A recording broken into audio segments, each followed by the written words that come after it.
Magandang araw po sa ating mga masisipag na magsasaka. Sa araw na ito, pag-uusapan natin kung paano natin mapapalaki ang kita sa ating mga sakahan.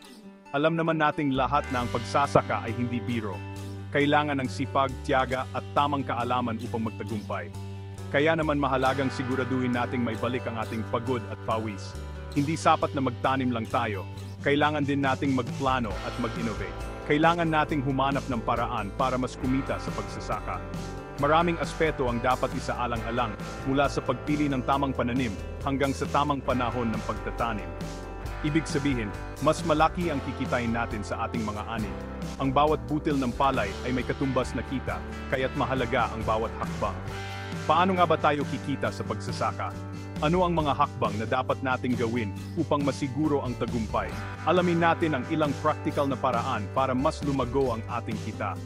Ang edukasyon at patuloy na pag-aaral ay susi sa tagumpay. Mula sa pagpili ng tamang pananim na angkop sa ating klima at lupa hanggang sa paggamit ng makabagong teknolohiya tulad ng mga makinarya at drone upang mapadali ang ating trabaho, siguradong mas papatok ang ating mga sakahan. Ang modernisasyon ay hindi kaaway, kundi kaagapay sa pag-unlad. Tandaan natin, ang tagumpay ng ating mga magsasaka ay tagumpay ng buong bansa. Ang bawat ani ay may malaking ambag sa ekonomiya. Magtulungan tayo para mas maging matatag at masagana ang agrikultura ng Pilipinas. Sama-sama nating itaguyod ang kinabukasan ng ating mga sakahan. Isa sa mga sikreto para kumita sa pagsasaka ay ang pagpili ng tamang pananim. Ang mga high-value crops ay laging hinahanap-hanap sa palengke. Ibig sabihin, mas mahal ang benta natin dito.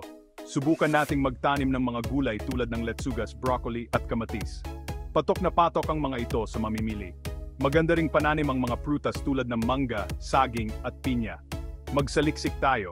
Makipag-usap sa kapwa magsasaka at mga mamimili. Alamin natin kung anong mga pananim ang mabili sa ating lugar. Malaking tulong ang teknolohiya para mas gumanda ang ating pagsasaka. Ang mga makabagong kagamitan at pamamaraan ay nakakatulong para dumami ang ating ani at mas mabilis ang trabaho.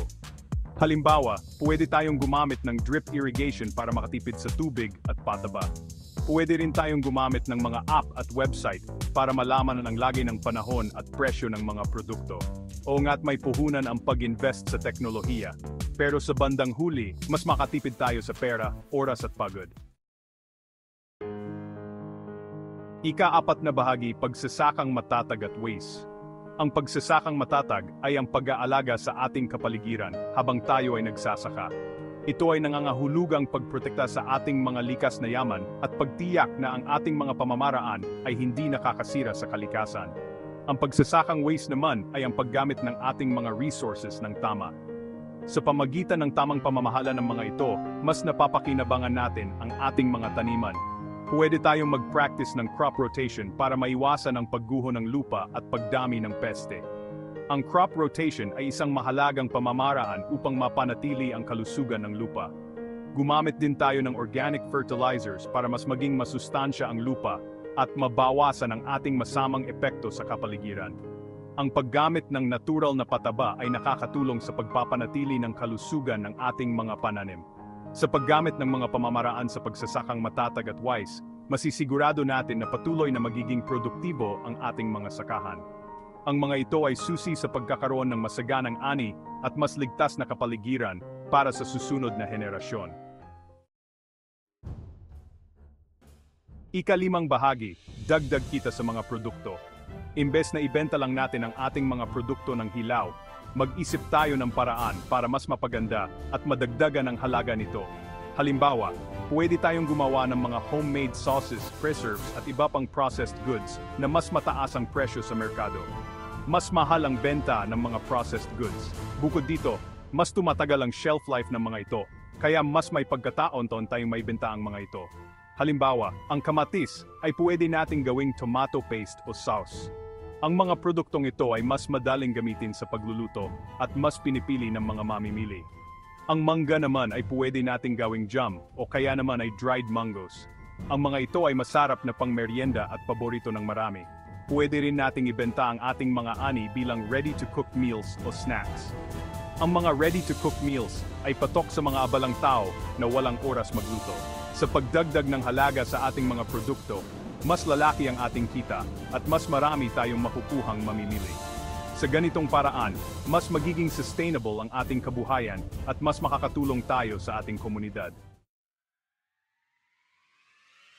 Ika-6 na bahagi diretso sa mamimili. Sa pamamagitan ng direct selling, diretso tayong nakakapagbenta sa ating mga mamimili. Ibig sabihin, mas mataas ang presyong maibebenta natin. Pwede tayong sumali sa mga farmers market, magtayo ng sarili nating pwesto, o kaya naman ay magbenta online. Malaking tulong ang mga social media platforms tulad ng Facebook at Instagram para maabot natin ang mas maraming mamimili. Sa pamamagitan ng pagbuo ng magandang relasyon sa ating mga suki, siguradong laging may bibili ng ating mga produkto.